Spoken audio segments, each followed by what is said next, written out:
Halo, selamat sore semuanya. Kembali lagi nih sama saya Ashar di Instagram Live Halodoc kali ini. Tapi kali ini Instagram Live Halodocnya akan spesial banget nih. Soalnya kita akan live barengan sama La Roche-Posay. Biar pada tahu nih temanya apa, saya akan pin komen sebentar ya buat teman-teman yang telat join. Eh,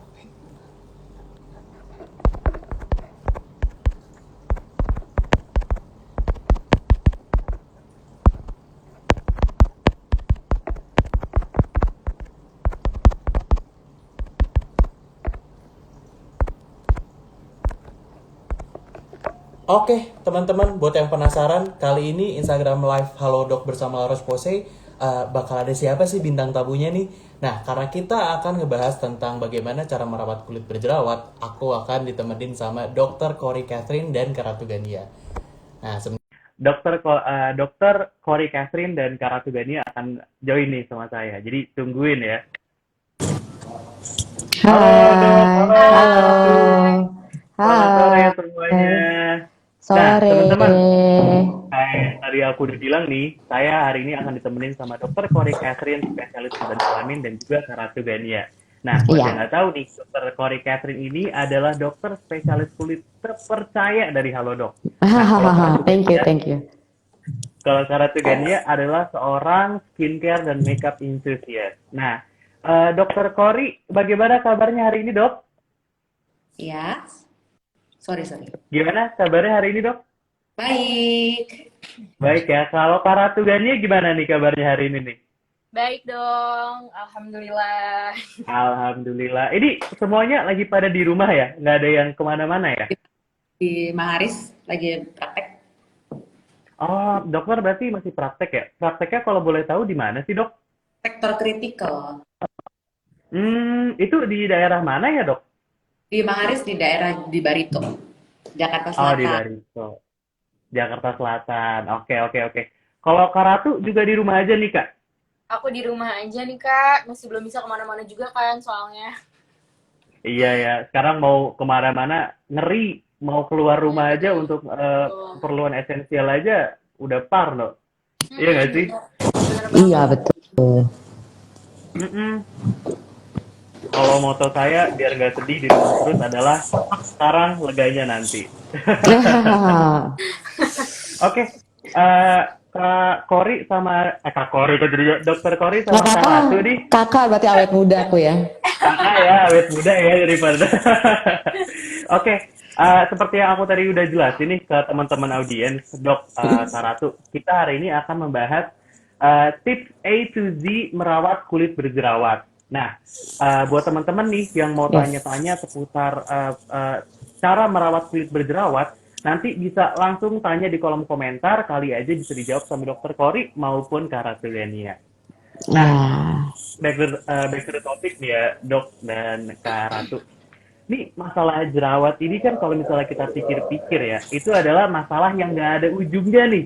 dia Mau nggak ada cewek, habis-habisnya mau ya. Iya cowok, benar, benar banget. nggak ada habis-habisnya. Apa namanya, mitos faktanya banyak, cara-cara treatment yang misleadingnya banyak. Makanya hari ini kita akan ngelurusin nih.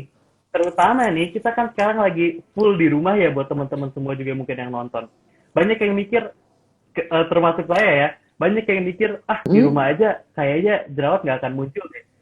Sehari muncul satu, besoknya lagi temennya datang.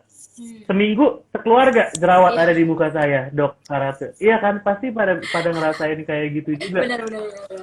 Nah, apalagi nih sekarang pesatnya perkembangan teknologi juga jadi bikin kita tuh mengetahui banyak banget nih cara merawat kulit jerawat.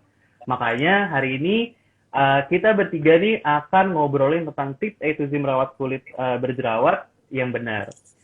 Nah, kalau aku mau tanya nih ke Kak Ratu ya. Kak Ratu sebagai makeup dan skincare enthusiast ya, dalam journey Kak Ratu merawat kulit berjerawat itu ada nggak sih pengalaman yang paling berkesan? Misalnya kayak nyobain mitos yang ini, oh ternyata bener atau oh ternyata salah atau nemu skincare yang cocok banget. Boleh diceritain nggak Kak? Pengalaman yang paling menariknya selama merawat kulit berjerawat. Oke. Kalau menurut aku ini pengalaman yang nggak bisa dilupain aja. Jadi dulu tuh ada mitosnya, katanya kalau misalkan jerawatan nggak sembuh-sembuh, itu bisa dipakai terapi lintah. Dan karena saat itu aku udah kayak frustasi banget kan, dan aku masih SMA deh kayaknya, masih SMA, terus kayak udah nyobain macam-macam skincare dan obat jerawat, nggak sembuh-sembuh. Pasti akhirnya ya udah deh, ikutin aja tuh omongan orang terapi lintah. Agak serem sih ya jujur, tapi ya udah akhirnya ikutin terapi lintah. Terus benar-benar yang lintahnya tuh ditempelin ke muka aku, ke jidat, Oh my ke God. pipi. Iya, sumpah sampai nyobain kayak gitu kan. Terus ya udah selesai terapi lintah, sembuh enggak, tambah merah iya. tambah muka dari sedotan lintahnya itu. Terus kalau gitu sekarang kayak gila juga ya, dulu sampai senekat itu nyobain karena emang saking frustasinya kan nggak sembuh-sembuh. Itu sih yang menurut aku kayak nggak bisa dilupain. Terapi lintah ya. Dokter Kori pernah dengar gak tuh dok mitos ngobatin jerawat pakai lintah?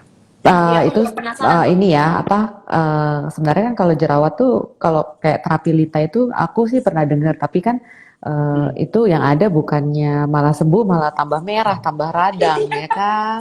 Cocok ya berarti sama pengalamannya Kak Iya, Ratu ya. heeh. Karena kan Betul. emang kalau jerawat itu memang karena apa kelenjar minyaknya nggak bisa keluar tersumbat bukan harus dengan lintah malah kita harus yang kayak active ingredient yang misalnya dia mengurangi kelenjar minyaknya terus habis itu mau exfoliate kulitnya supaya pori-porinya kebuka seperti itu. Tuh teman-teman ya, kalau misalnya ada baca-baca di internet, oh kalau lagi breakout cari aja lintah, kalau lagi hujan terus tempelin di muka. Jangan dilakuin. Jangan dilakuin. Ada Kak Ratu, udah pernah nyobain langsung, nggak berhasil, yang ada tambah parah. Iya, yang pasti tambah Oke nih, parah. makanya tambah parah kan.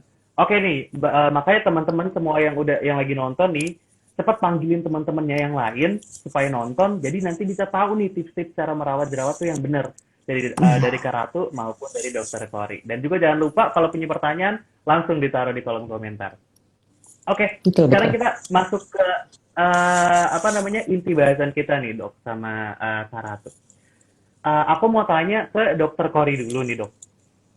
Ya, Sebenarnya ya dok ya, penyebab munculnya jerawat tuh apa sih dok yang paling utama selain tidak jarang membersihkan kulit ya dok? Apa sih dok gini, penyebab utamanya munculnya jerawat? jerawat tuh penyebabnya multifaktor. Oke, kita nggak Hmm. bisa hanya menjudge cuman karena satu. Biasanya contohnya salah satunya dengan genetik. Kamu lihat orang tuanya gimana dulu masa mudanya, jangan pas masa tuanya. Kalau masa tua kan orang semua hormonal sudah turun gitu-gitu, otomatis kan produksi kelenjar minyak juga berkurang. Terus yang kedua karena kosmetik, gitu. Kosmetik. Yang ketiga bisa disebabkan makanan tapi tidak semua makanan, beberapa makanan, misalnya makanan-makanan yang manis, tetapi saya tidak bilang untuk tidak makan yang manis ya, tetapi pilihlah makananmu, jangan yang kayak simple sugar seperti kayak boba-boba, terus habis itu kayak coklat, cake, gitu, cookies-cookies itu adalah yang membuat inflamasi di kulit kamu sehingga dapat menimbulkan jerawat. Terus yang terakhir itu bisa karena hormonal. Hormonal itu macam-macam. Bisa misalnya jam tidur kamu berantakan. Terus habis itu bisa karena kamu stres. Terus untuk wanita biasanya mengalami siklus period. Nah, seperti itu. Itu yang termasuk dengan jerawat karena hormonal. Jadi jerawat itu disebabkan oleh 4 faktor utama tersebut. Nah, kenapa bisa terjadi jerawat? Ya karena memang kelenjar minyaknya tidak bisa keluar. Jadi tersumbat, akhirnya terbentuk kolonisasi bakteri di situ, menyebabkan radang. Terus habis itu, sedangkan aktivitas kelenjar minyaknya meningkat, ya makin meradang. Nah, di situ udah mulai muncul komedo. Komedo itu merupakan salah satu jerawat yang jerawat itu dibagi 3 kan, ada yang ringan, sedang, berat. Nah, komedo adalah salah satu bentuk jerawat yang ringan gitu. Tapi kalau sudah ada kayak yang besar-besar, Nana, itu bisa kita bilang severe, jerawatnya severe, berat seperti itu.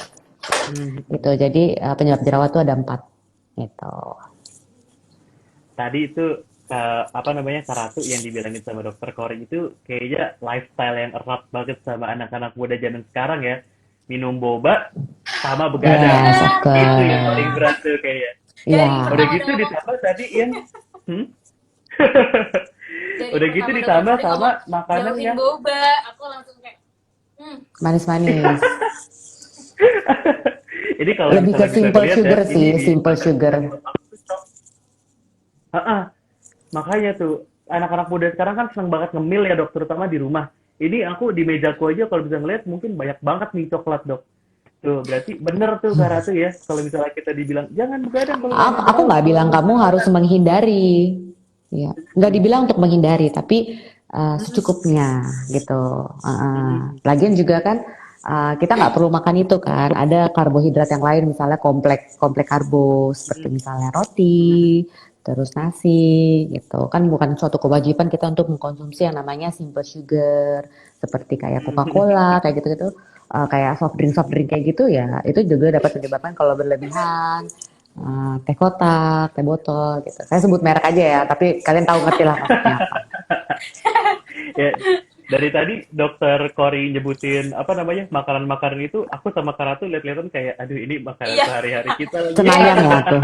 seharian gue tuh. Kebayang. Nah, kalau dari Kak Ratu sendiri nih Kak, tadi kan dokter Kori udah nyebutin nih beberapa apa namanya penyebab munculnya jerawat. Kalau dari Kak Ratu sendiri nih, dari keempat penyebab jerawat itu, mana sih yang paling menurut Kak Kori itu obvious banget atau maksudnya kalau dari diri Kak Kori sendiri misalnya, oh hari ini gue begadang nih, besoknya langsung jerawatan. Itu yang mana Kak yang paling obvious buat Kakak? Iya. Kita nggak, siapa nih Ratu ya? Iya, gimana gimana dok? Oh, Aldo nanya ke Ratu ya? Iya, Ya, iya, oke. iya. Kalau Ratu jawab. dari pengalamannya Kak Ratu dulu. Jadi kalau kalau kemarin-kemarin kan aku sempat konsul juga kan dok ke beberapa klinik, terus emang katanya tuh nggak tahu juga sih ya, tapi katanya tipikal jerawat aku tuh karena hormonal. Tapi kalau dengar dari penjelasan dokter tadi, kayaknya emang lifestyle aku buruk ya, kayak yang begadang kayak gitu. Aku sebagai mahasiswa tingkat akhir kayaknya agak susah buat nggak begadang, karena udah pasti begadang tuh yang tidurnya tuh ya paling paling paling cepet tuh jam 2 jam 1 gitu kan. Dan emang kerasa banget sih kalau lagi begadang tuh besoknya langsung kayak parah, makin tambah parah, ditambah Iya. makanannya juga aku nggak dikontrol kayak gitu, jadi kayak ngerasa tersentil gitu sih. Oke deh. Berarti kalau dari Kak Kori sendiri, emang yang paling kerasa tuh begadang ya Kak. Berarti Benar. apalagi buat mahasiswa-mahasiswa tingkat akhir yang lagi pandemi gini, ngejar tugas Iya. akhirnya mesti dikebut sampai larut Yes, malam nggak ya bisa Kak ya. lepas dari stres. Iya. Iya benar. Hmm. Berarti stres itu juga jadi salah satu pemicunya ya dok ya? Iya, karena itu kan termasuk akne yang disebabkan oleh hormonal gitu. Stres juga termasuk. Jadi multifaktor. Kita nggak bisa apa menjudge apa cuman karena ini nih nggak bisa multifaktor seperti itu. Oke, Iya oke, benar oke. sih. Sip, sip, sip, sip. Berarti udah noted nih, Kak Ratu, kita mesti ngurang-ngurangin yang Iya sugar apa benar. tadi dok? Simple sugar. Simple Simple sugar, iya. sugar. Iya, cake seperti gitu-gitu. Iya sih. Boba sih Martabak, Kak Ratu ya. Udah minuman gitu kan ringan. udah begadang, stres, terus ngilangin stresnya pakai gula. Iya. Makin Relate makin. banget nih, relate banget. Oke, Heeh. oke. Kita lanjut ke pertanyaan selanjutnya nih, Dokter Kori. Apa? Dokter Kori kan tadi bilang ya, kalau misalnya komedo itu adalah salah satu jenis jerawat ya. Emangnya Yes. jenis-jenis jerawat itu yang tadi udah di-mention sedikit sama dokter, itu ada apa aja sih dok?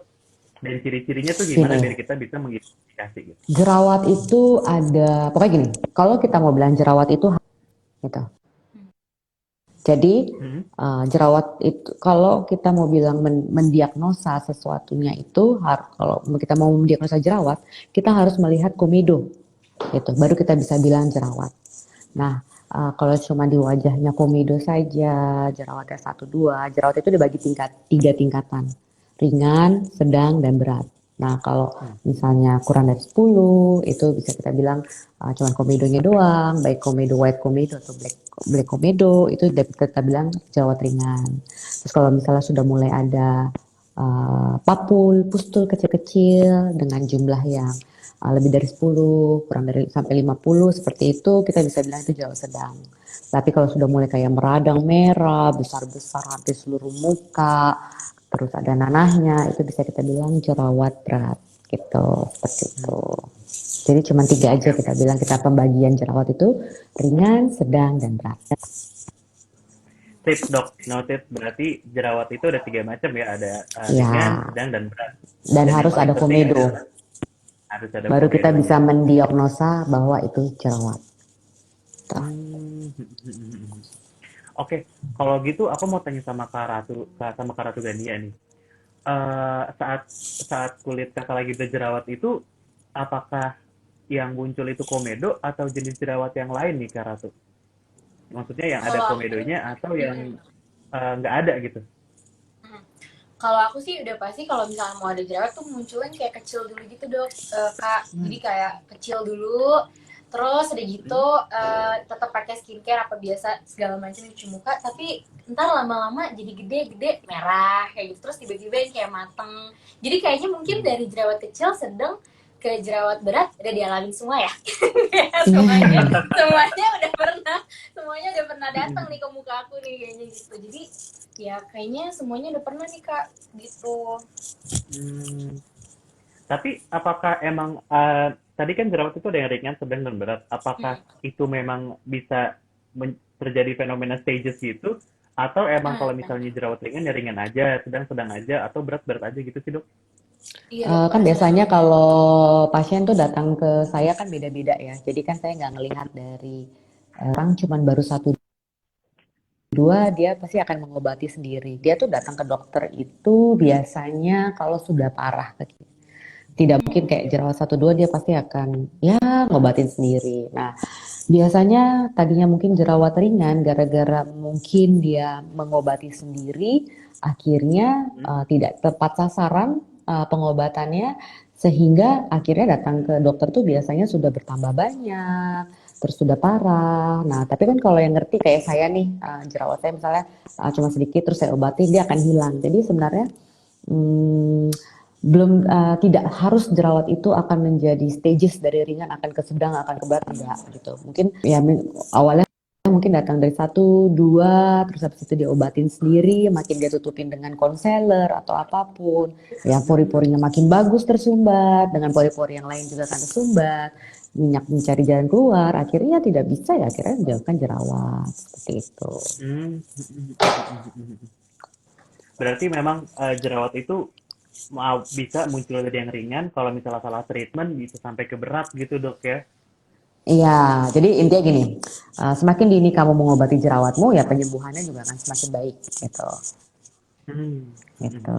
Semakin dini kamu diobatin jerawatmu dengan regimen yang pas, treatment yang pas, walaupun dia akan semakin baik, gitu. Jadi kalau misalnya kamu nyoba-nyoba dulu, apalagi kita punya faktor genetik untuk jerawat, terus apa kita punya faktor genetik yang misalnya jerawat yang menimbulkan scar, nah itu bisa kalau kamu nggak segera tangani dengan baik atau kamu nyoba-nyoba skincare yang rumput tetangga lebih subur ya bisa saja penyembuhannya dengan scar seperti itu karena bekas jerawat itu ada 3 bisa meninggalkan hitam, merah, scar. Nah kalau udah scar itu udah nggak bisa pakai krim, kamu harus datang ke dokter untuk melakukan tindakan gitu.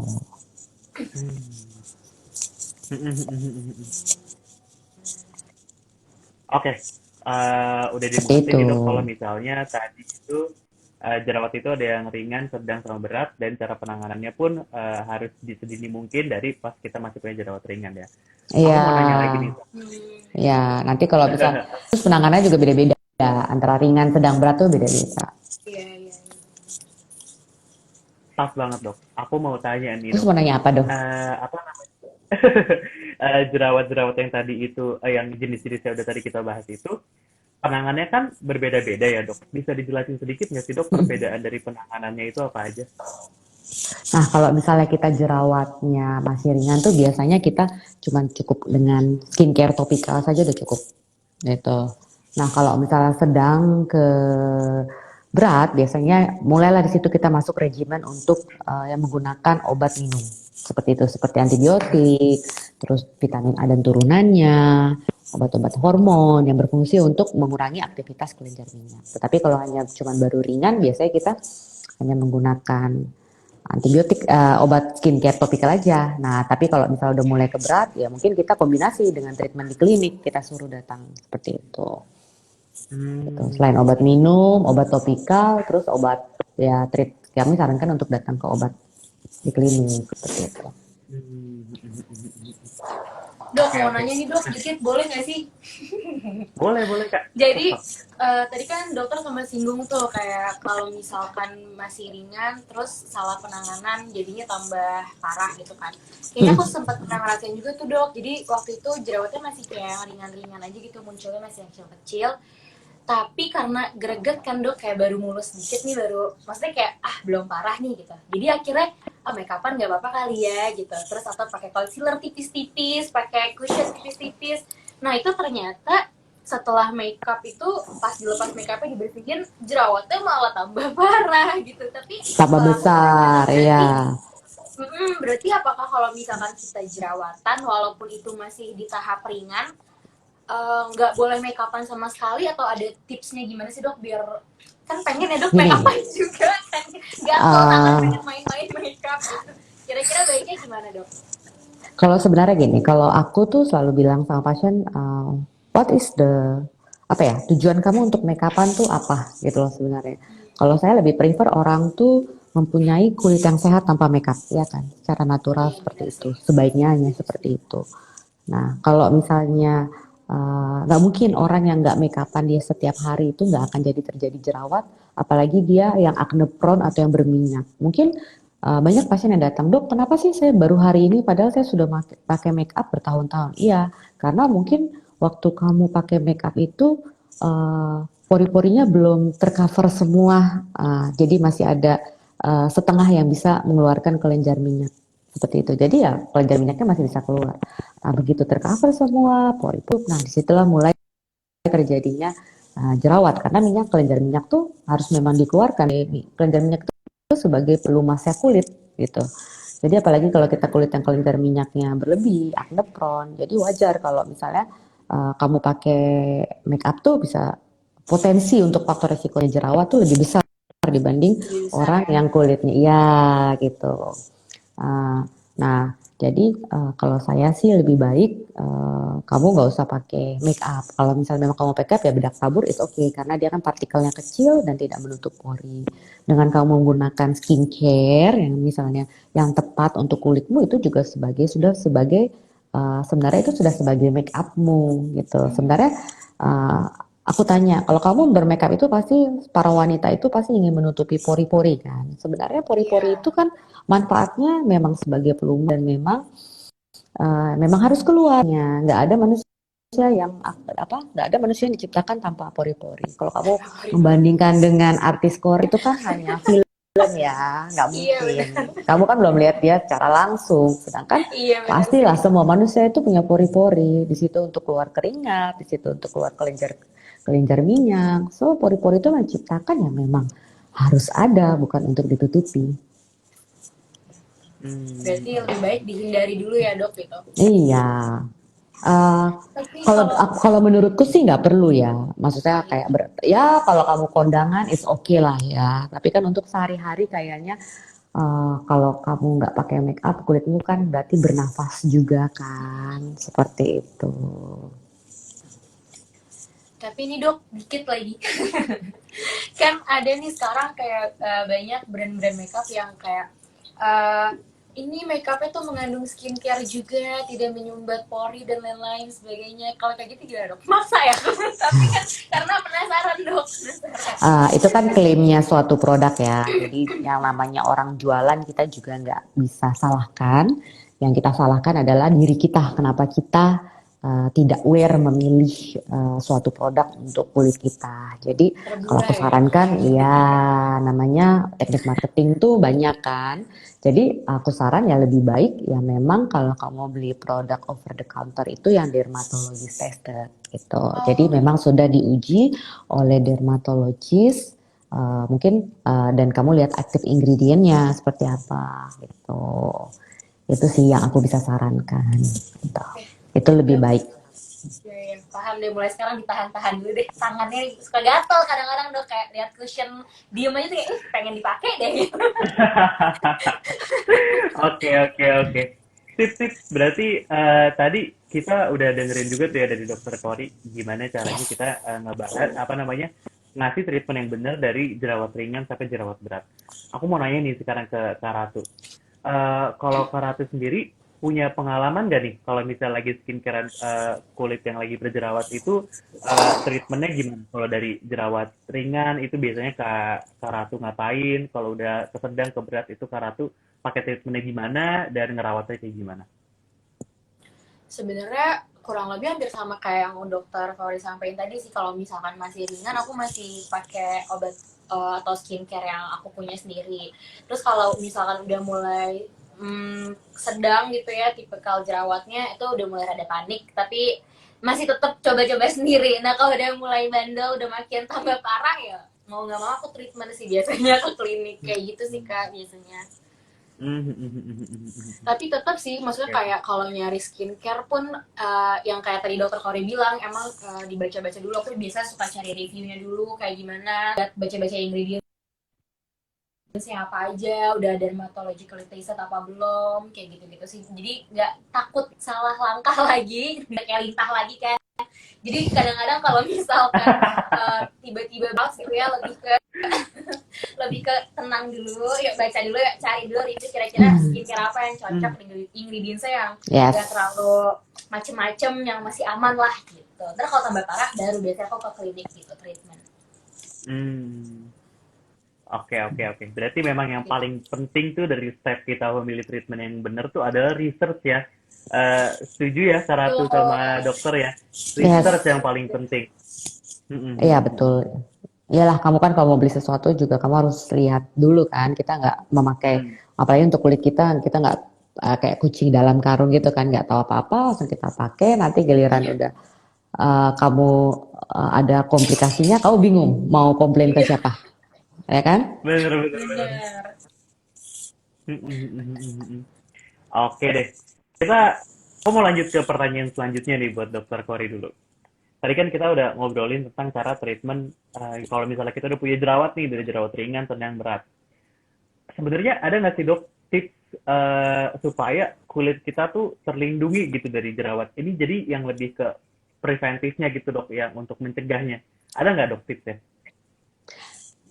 Gini, kalau saya selalu tekankan kalau walaupun kulitmu tidak bermasalah, kamu tetap harus menggunakan skincare yang sesuai dengan kondisi kulit kamu.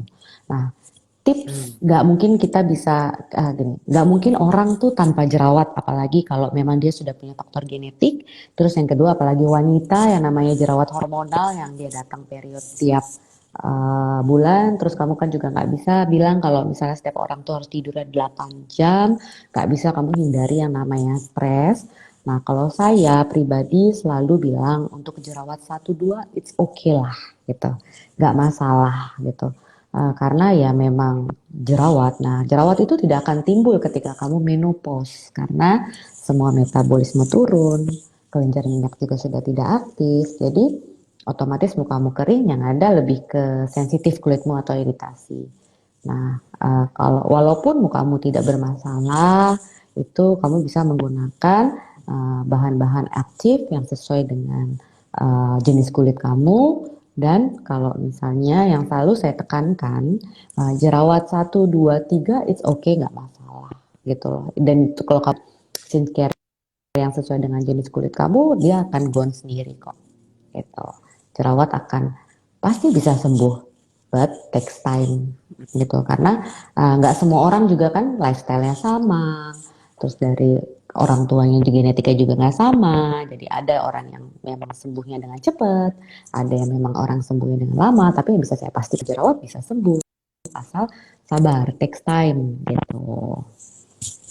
Jadi saya sarankan ya, walaupun kamu nggak bermasalah ya, kamu menggunakan skincare yang memang dermatologis tested sesuai dengan jenis kulit kamu. Tidak timbul masalah-masalah yang lain. Di kulit itu tidak ada yang namanya seperti yang selalu saya tekankan, rumput tetangga selalu lebih subur karena belum tentu dia cocok di kamu gitu loh. Jadi setiap orang tuh kondisinya berbeda-beda kulitnya, tidak ada yang sama seperti itu. Kalau dari Kak Ratu sendiri nih, kira-kira ada pertanyaan nggak nih seputar dari penjelasan dokter tadi tentang tips gimana kita menghindari jerawat datang ke kulit kita? Ada pertanyaan nggak Kak Ratu? Ya, paling ini sih dok sebenarnya yang sering jadi pertanyaan aku kadang-kadang kan kalau misalkan aku baca-baca gitu ya orang tuh bilang kalau misal sunscreen nih biasanya aku tuh sering banget masalah sama nyari sunscreen kalau buat jerawat. Banyak orang yang bilang pokoknya mau di rumah, dalam rumah ataupun di luar rumah harus tetap pakai sunscreen.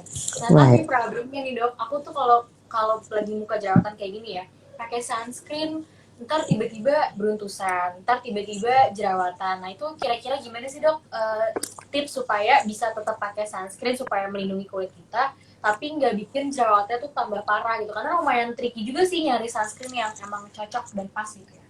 Gini, sunscreen yang baik itu sebenarnya adalah sunscreen yang kayak seperti mengandung titanium dioxide, terus zinc oxide. Nah, untuk orang-orang yang kulit berjerawat itu saya sarankan untuk beli SPF yang rendah gitu. Karena semakin tinggi SPF-nya akan bersifat oklusif, seperti itu, akan menutup. Nah, juga sediaannya memang kalau misalnya ada yang gel, ya kamu lebih baik pilih yang gel, bukan yang krim. Nah, sunscreen itu harus dipakai baik di luar ruangan maupun di dalam ruangan. Nah, balik lagi aku tanya, selain kamu menggunakan sunscreen, kamu menggunakan skincare lain, uh, kelenjar minyakmu harusnya barengi dengan skincare yang seperti krim malam, krim pagi yang mengontrol memang aktivitas kelenjar minyak kamu gitu.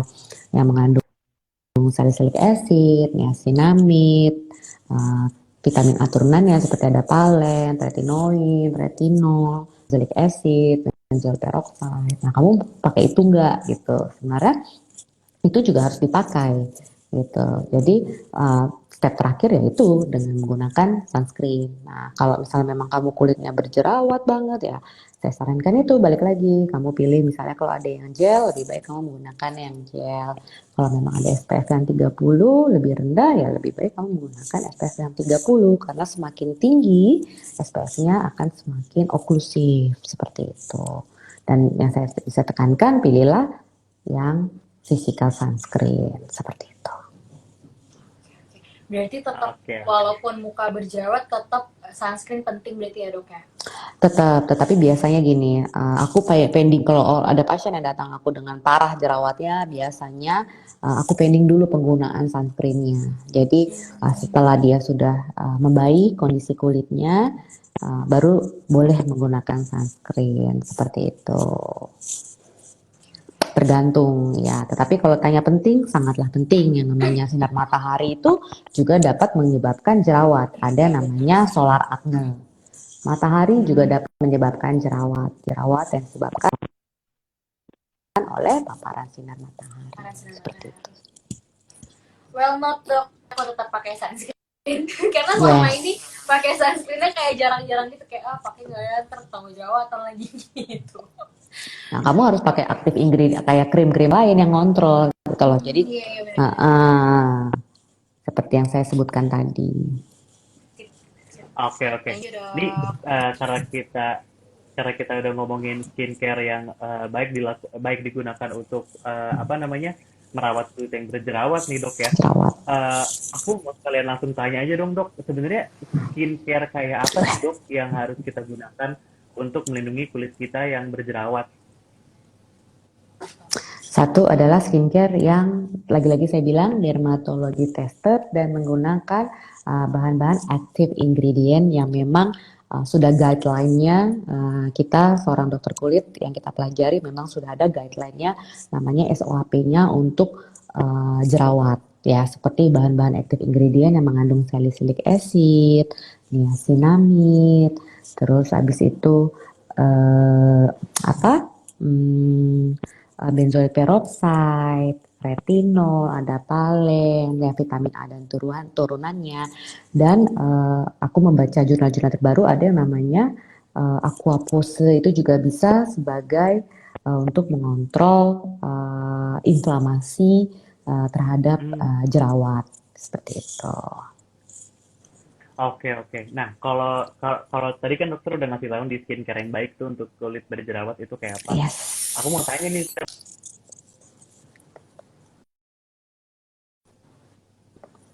seperti apa sih Kak kalau misal lagi berusaha melindungi kulit yang lagi berjerawat?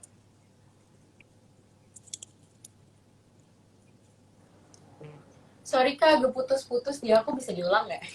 Aku juga putus-putus nih Oke, kayaknya boleh. Oh sinyal iya yang ya, agak.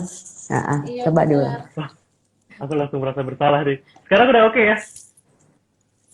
Halo? Udah oke oke. Sekarang udah oke, sekarang udah oke. Udah. Udah oke ya, udah oke ya. Tuh, hitung aja, hitung aja. Oke, karena tuh aku mau tanya nih, tadi kan dokter Kori udah nyebutin nih apa namanya guideline kita dalam memilih skincare yang benar ketika kita lagi melindungi kulit yang berjerawat. Kalau Karatu sendiri, kalau lagi berusaha melindungi kulit yang lagi berjerawat, itu pakai skincare yang kayak gimana sih Kak? Oke, kalau tadi sebenarnya lumayan relate sama dokter Kori yang udah dokter Kori omongin juga sih. Aku biasanya tuh cari skincare yang penting tuh dermatologically tested, itu tuh yang paling penting. Terus sama kalau sejauh ini ya aku tuh kalau misalkan pakai skincare yang buat berjerawat pasti aku lihat kalau ada salicylic acid biasa tuh aku langsung kayak ini nih kayaknya nih gitu. Jadi aku biasanya yang aku tahu kan itu tuh salicylic acid, niacinamide gitu-gitu kan yang karena aku lumayan baca-baca juga. Jadi biasanya sih kalau misalkan milih skincare yang aku perhatiin itu sih Kak kandungannya emang cocok buat kulit berjerawat, atau kan kadang ada juga ya skincare yang untuk semua jenis kulit, memperbaiki semua masalah kulit gitu-gitu kan. Nah biasanya kalau kayak gitu aku rada kurang tertarik karena emang lebih cari skincare tuh yang khusus untuk treatment jerawat dibandingkan skincare yang kayak untuk mengatasi segala masalah kulit gitu. Biasanya kandungannya yang aku cari itu salicylic acid sama niacinamide. Sama yang pasti harus dermatological tested sih, karena kan lebih lebih kayak percaya aja gitu kayaknya kalau udah ada label dermatological tested gitu. Aku kayak gitu sih Kak sejauh ini. Tapi ya gitu, kalau Oke, misalkan aku pakai skincare tuh nyarinya sebisa mungkin yang teksturnya tuh ringan, karena aku pribadi personally tuh males pakai skincare yang kayak terlalu banyak numpuk-numpuk di muka dan akhirnya bikin gerah Iya betul. gitu sih. halo, aku masih nggak putus-putus kan? Enggak Ada sih. lumayan ngadet Halo? sih. Udah mulai enggak tadi ya sedikit. Iya, Ada. Udah enggak ya? Oke. Kalau siap. misalnya nanti aku ada putus-putus dikit, tolong minta diulang aja ya. Iya, Oke, Dokter Siap, Kori siap. secara sip. sip sip. Sip. Aku mau langsung lanjut ke pertanyaan selanjutnya nih, buat Dokter Kori dulu. Dok, gimana sih cara penggunaan skincare yang berbasis kerja microbiome rebalance untuk kulit berjerawat? Gini, uh, penelitian terus bertambah, teknologi juga semakin maju.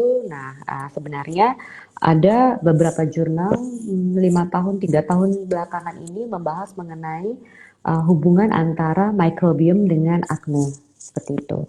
Jadi kita harus tahu dulu microbiome itu adalah suatu apa ya mikroorganisme yang memang bersifat normal untuk menjaga homeostasis kulit kita tetap terjaga. Jadi di kulit kita tuh ada yang namanya bakteri normal, jamur normal, bahkan penyebab jerawat ini bakterinya juga sebenarnya normal di tubuh kita, di kulit kita. Nah, mereka itu kalau misalnya balance, dia tidak akan menimbulkan namanya keluhan. Nah, tetapi saat dijerawat itu apa bakteri Agnes ini dia membuat kolonisasi karena tersumbatnya kelenjar minyak sehingga menyebabkan kolonisasi di folikel di kantung minyak dia bertambah banyak. Nah, akhirnya menyebabkan bakteri-bakteri yang lain ikut terganggu gitu. Contohnya adalah ada yang namanya bakteri Staphylococcus epidermidis.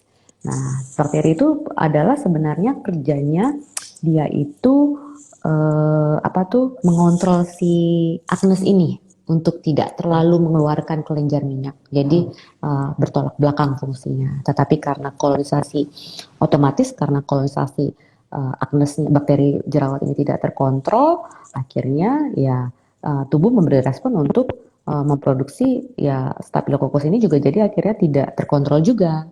Nah, kedua bakteri inilah yang dapat menyebabkan inflamasi. Nah, kan selama ini cuman Agnes doang. Nah, beberapa penelitian, pengetahuan bertambah. Nah, ternyata ada peranan dari bakteri-bakteri lain. Nah, tetapi tetap sesuai dengan sesuai dengan guideline-nya. Memang sampai sekarang memang bakteri yang jerawat inilah yang masih berperan penting untuk menyebabkan inflamasi. Nah, selain kita mengobati itu dengan aktif ingredient kayak salicylic acid, niacinamide, dan lain-lain itu, yang tadi saya sebutkan, kita juga jangan lupa untuk mengobati bakteri yang lain, yaitu Staphylococcus yang itu. Nah, di sini ada namanya active ingredient Aquapous. Nah, di situ adalah dia untuk memecah biofilm yang dimana yang dibuat resisten terhadap bakteri tersebut. Jadi bisa kita jadikan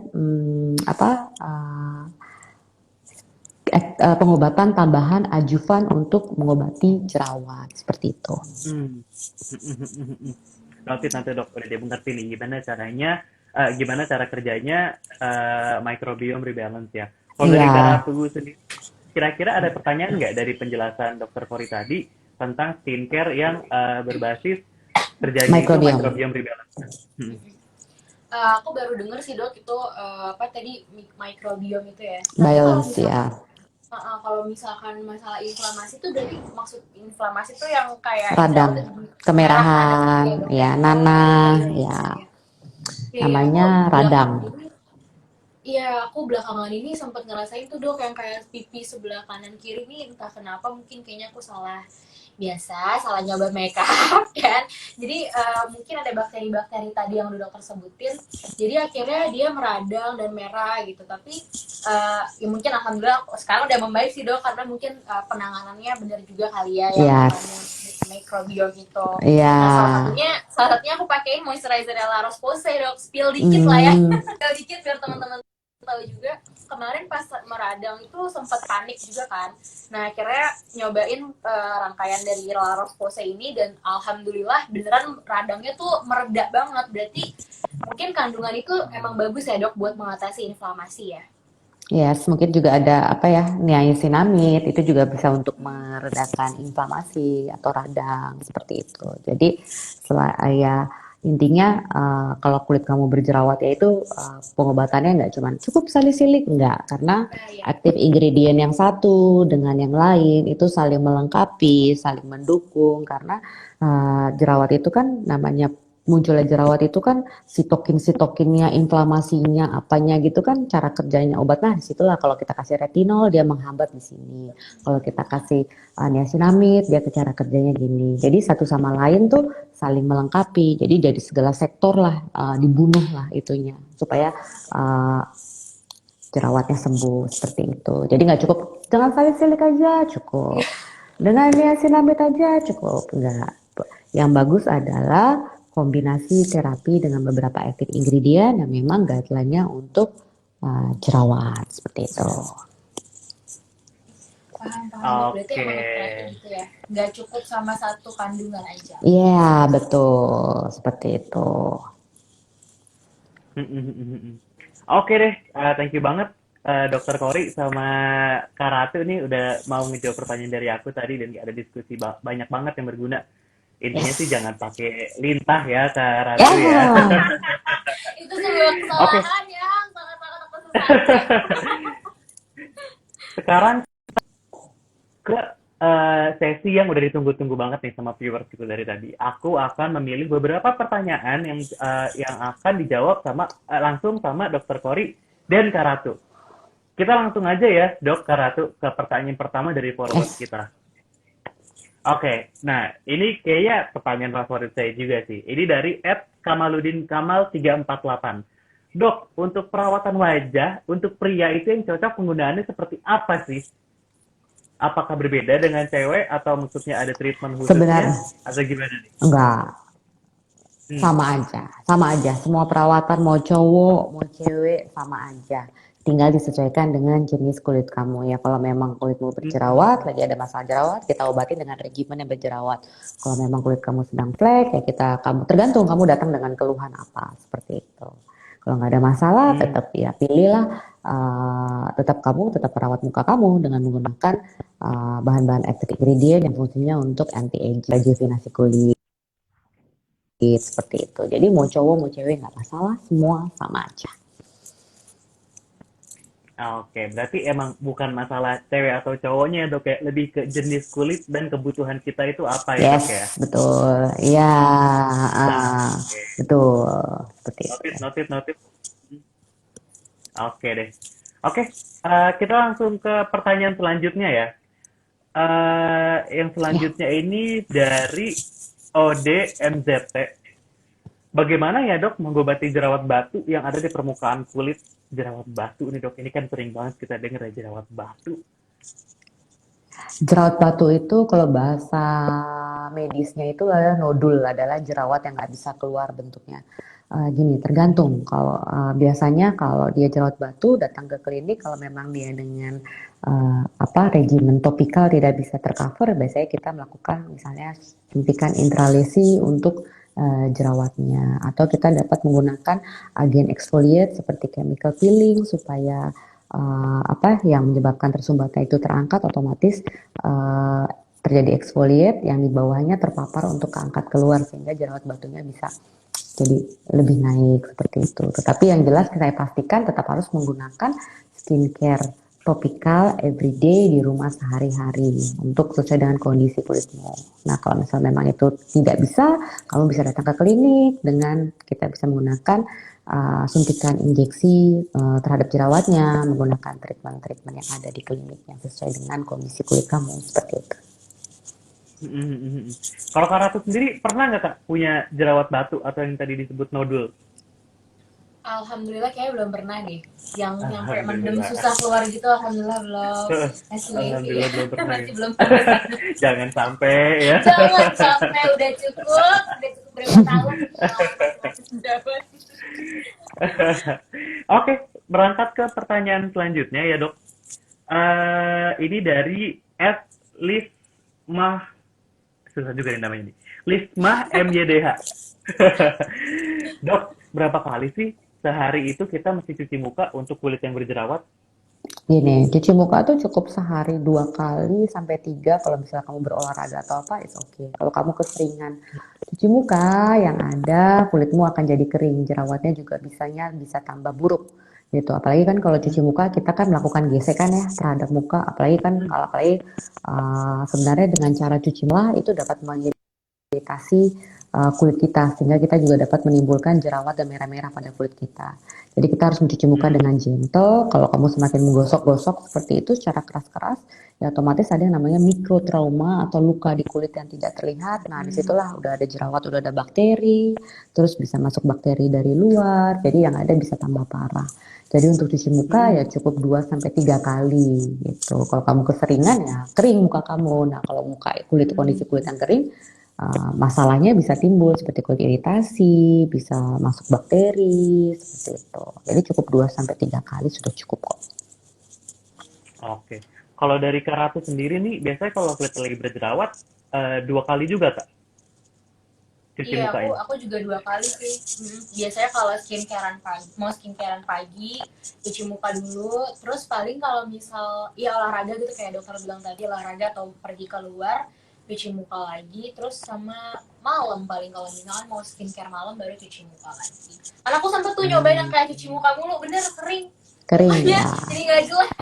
Dan ternyata kan Gimana? juga kalau cuci muka ada gesekan kan. Semakin coba kamu Iya gesek bener. aja terus sekering mungkin ya pasti akan luka kan. Nah, luka Iya maksudnya bener. terekspos, jadi kulit yang di dalam terekspos, bakteri bisa masuk ke ini yang ada, bukannya tambah bagus malah dapat Iya. masalah baru sama kulit Iya kamu. bener-bener. Iya, benar. Oke, noted 2 kali teman-teman ya. Oke, kita berangkat ke pertanyaan selanjutnya. Ini dari @firdsgo. Sesuai juga ya sama akun Instagram ya. Pertanyaannya, bagaimana cara merawat kulit jerawat akibat haid supaya nggak ninggalin bekas ketika kita udah selesai haid? Kalau bekas itu kita nggak bisa prediksi gitu loh. Apakah kamu yakin selama kamu berjerawat kamu tidak mengintervensi, misalnya kayak pegang-pegang.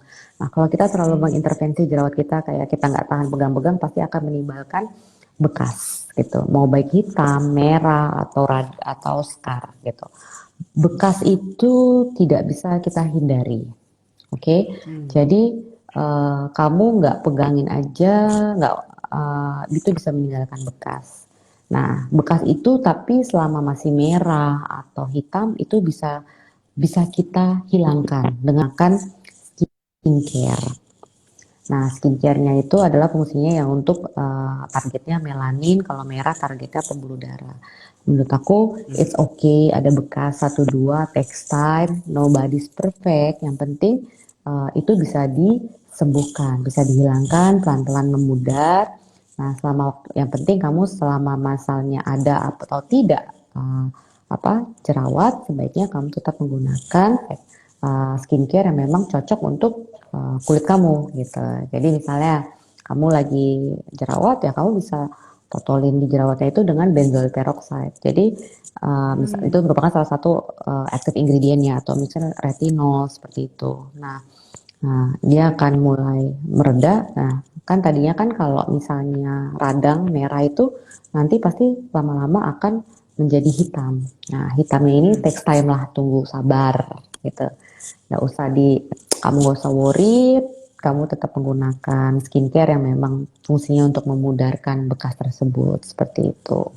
Segala sesuatunya butuh proses dan takes time gitu. Nggak ada yang instan. Saya pun seperti itu gitu loh. Jadi tapi saya tidak worried karena memang saya tahu itu akan hilang dengan pengobatan yang benar seperti itu. Kayak intinya everything takes time dan jangan Yes. khawatir ya, Dok. Ya betul. Oke. Kita langsung lanjut ke pertanyaan selanjutnya aja ya, Dok ya, ke Ratu ya. Yang selanjutnya ini dari @arninda_radotku. Dok, muka saya, area hidung dan sekitarnya tuh sering muncul komedo. Sering saya ambilin pakai black hat mask yang habis itu bisa kecabut semua. Besoknya komedonya numbuh lagi. Apakah itu karena efek pakai bedak atau karena pori-porinya besar ya, Dok? Gini, komedo itu nggak bisa dihindarin. Mau kamu ada jerawat mau enggak ya, namanya komedo itu akan terbentuk gitu besoknya ada ya. Karena kelenjar minyakmu juga terus produksi.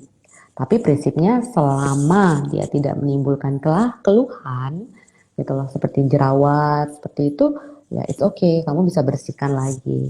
Jadi bisa juga komedo itu muncul kalau misalnya kamu juga menggunakan bedak, itu juga bisa. Terus kamu bersihinnya juga kurang bersih. Sebaiknya kalau memang kamu menggunakan bedak, saya sarankan memang double cleansing gitu supaya dia terangkat secara sempurna. Double cleansing aja masih ada potensi untuk menimbulkan jerawat seperti itu. Jadi terus jangan lupa kamu juga menggunakan bahan-bahan active ingredient yang fungsinya untuk exfoliate. Jadi biar supaya komedonya juga terangkat seperti retinol, gitu. Ada palen, retinoin, salicylic acid. Tujuannya itu untuk mengeksfoliate kulit supaya kelenjar minyaknya dikasih jalan keluar seperti itu. Komedo akan terus terbentuk kok, gitu. Gak masalah. Yang dia tidak tersumbat, tidak menimbulkan keluhan seperti itu. Oke, notit Dok. Wah, seru banget nih dari tadi obrolan kita sama barengan sama Dokter Kori sama Kak Ratu Gania. Segala macam udah kita bahas dari masalah lintah, jenis-jenis jerawat. Pokoknya semuanya bermanfaat banget nih buat kita semua merawat kulit kita yang lagi berjerawat. Nah, tapi aku mau nanya lagi sekali lagi sama Kak Ratu Gania. Kak Ratu Gania kan tadi sempat cerita tuh tentang produk-produk skincare yang kakak pakai dalam menjaga kulit yang berjerawat. Boleh diceritain lagi nggak sih Kak pengalaman kakak buat para viewer semua nih yang nonton ketika lagi memakai skincare treatment ketika kulitnya lagi berjerawat? Kalau ngomongin skincare tuh aku kayak udah nyobain buat jerawat ya, terutama aku tuh kayak udah nyobain skincare tuh dari yang lokal sampai yang dari berbagai macam negara tuh udah pernah aku cobain. Dan emang kadang-kadang suka gitu tuh. Jadi misalkan aku udah cocok, misalkan 1 bulan nih aku pakai udah cocok udah bagus, tapi tiba-tiba makin lama aku pakai kok kayaknya nggak ada perubahan lagi nih, sering banget tuh aku kayak gitu. Terus atau misalkan udah pakai udah cocok bagus, tapi setelah diterusin malah tambah tambah jerawatan, jadi nggak cocok kayak gitu tuh sering banget. Nah, dan aku tuh kalau misalkan nyari skin, karena aku males ya kayak numpuk-numpuk kalau misalkan di muka kebanyakan sampai 10 step apa berapa step gitu kan. Nah, aku tuh biasanya nyari yang simpel-simpel aja sih, kayak basic skincare aja, mulai dari sabun cuci muka, terus toner kadang-kadang aku pakai, kadang-kadang enggak. Terus ya apa sih, serum kayak gitu, sama moisturizer dan sunscreen. Walaupun emang nyari sunscreen tadi yang udah aku bilang juga tuh rada-rada tricky ya, nyari sunscreen yang cocok buat kulit berjerawat. Tapi balik lagi sih, kalau misalkan aku nyari-nyari skincare tuh selalu cari skincare yang diusahain tuh udah dermatologically tested, karena lebih terpercaya aja gitu kan kalau udah dermatologically tested. Dan ya itu deh, yang formulasinya tuh emang cocok buat, emang khusus buat nanganin jerawat, bukan yang kayak aman buat smoothie kulit lalala, tapi emang yang fokusnya tuh buat jerawat gitu. Yang lagi sekarang aku juga sering ngomong ke teman-teman di Instagram aku, yang lagi aku suka banget tuh dari brandnya La Roche-Posay ini Kak. Jadi Dove juga nih, aku juga lagi senang banget pakai La Roche-Posay, mulai dari sabun cuci mukanya sampai sunscreennya. Walaupun dia sunscreennya kayaknya SPF-nya lumayan tinggi 50 plus, tapi menurut aku ini lumayan cocok nih Dove dibandingin sunscreen lain yang udah pernah aku cobain, karena dia mungkin karena ringan juga kali ya. Karena ringan juga, terus muka aku jadi nggak terlalu kayaknya numpuk gitu. Dan lain-lainnya juga sama nih, moisturizernya ini apalagi aku suka banget. Aku sekalian spill ke teman-teman, kayaknya aku udah sering banget ngomongin ini di Instastory aku. Moisturizer La Roche-Posay ini favorit aku banget sampai sejauh ini gitu, karena dia tuh yang diem-diem tapi hasilnya mantap gitu. Dia tuh ini banget, teksturnya ringan, terus dipakai juga nggak bikin yang tambah merah, tambah bikin meradang atau gimana-gimana, tapi yang jerawat itu jadi kempes kayak gitu, jadi atau jadi kering dan lain-lain kayak gitu sih biasanya kalau aku nyari skincare Kak. Oke, Panjang ya. kita kayak nyambung nih. Kita kayak nyambung nih. Buat teman-teman yang bingung tadi, Karatugania udah sempat mention Karatugania itu pakai skincare dari La Roche-Posay yang SPF-nya tinggi. Nah, buat teman-teman yang belum tahu nih, Karatugania itu pakai Ancelius Gel Cream sunscreen dari La Roche-Posay. Kenapa sunscreen itu walaupun SPF-nya tinggi tapi aman banget nih dan ngefek banget ya Karatu ya? Karena sunscreen-nya La Roche-Posay yang Ancelius ini itu memang diperuntukkan untuk orang-orang dengan oily skin dan juga acne prone skin. Nah, selain si sunscreen yang tadi tuh, Karatu Gani juga sempat mention produk yang namanya Evaclar Age Derma Soothing Hydrating Cleansing Cream dan Evaclar Multi Compensating Soothing Moisturizer. Nah, kedua produk ini nih adalah moisturizer dan cleanser yang khusus dipakai untuk orang-orang yang kulitnya lagi jerawatan. Jadi kering dan rapuh akibat bisa juga dipakai sama orang-orang yang kulitnya lagi kering dan rapuh akibat pengobatan jerawat. Nah, pokoknya semua produk yang tadi aku udah sebutin dan Karatu Gani sebutin itu aman banget dan ampuh banget dipakai untuk kulit-kulit berjerawat. Tapi tetap aja skincare tersebut harus dibarengin sama anjuran dokter ya, Dokter Kori ya. Yes, betul. Jadi jangan lupa untuk yang paling baik adalah cek dulu, konsultasi dulu sama dokter kulit. Kalau bingung gimana caranya konsultasi sama dokter kulit, bisa langsung konsultasi di Halodoc. Nah, buat kamu semua nih, teman-teman viewers yang dari tadi udah nonton, yang punya masalah kulit berjerawat, terus dari tadi kayaknya, kayak pengen deh nyobain skincare yang dipakai sama Karatu Gani tadi. Nah, kalian nih, kamu semua itu bisa ngegunain semua rangkaian produk dari La Roche-Posay, karena sekarang sudah tersedia di Halodoc. Jadi kalau bingung mau beli rangkaian produknya di mana, tinggal buka Halodoc dan cari keywordnya, bisa tulis produk La Roche-Posay atau cukup La Roche-Posay aja. Nah, kenapa kita ngomongin bisa beli produk La Roche-Posay di Halodoc? Karena teman-teman bisa dapat diskon 30% kalau misalnya beli produk La Roche-Posay di Halodoc. Gimana caranya? Kalian tinggal masukin kode voucher Halo LRT. Sekali lagi ya, catat semuanya nih. Lumayan banget 30% ya Kak Ratu ya. Kalau misalnya kita beli skincare Lumayan ya. banget, lumayan banget. Benar. Lumayan banget. Jadi kode vouchernya untuk dapetin diskon 30% kalau mau beli produk La Roche-Posay di Halodoc adalah Halo LRT. Dicatat ya teman-teman ya. Oke. Sip. Nggak kerasa banget nih kita udah mau udah 1 jam nih ya kita ngobrolin tentang jerawat Iya, ya. udah 1 jam ya. Pokoknya paling Iya, nggak terasa. yang paling memorable adalah pokoknya percobaan lintahnya Kak Ratu. Lintah ya. Itu Udah pokoknya. nggak usah ya. Jangan coba lagi ya. Jadi langsung konsul aja deh yang bener-bener aja.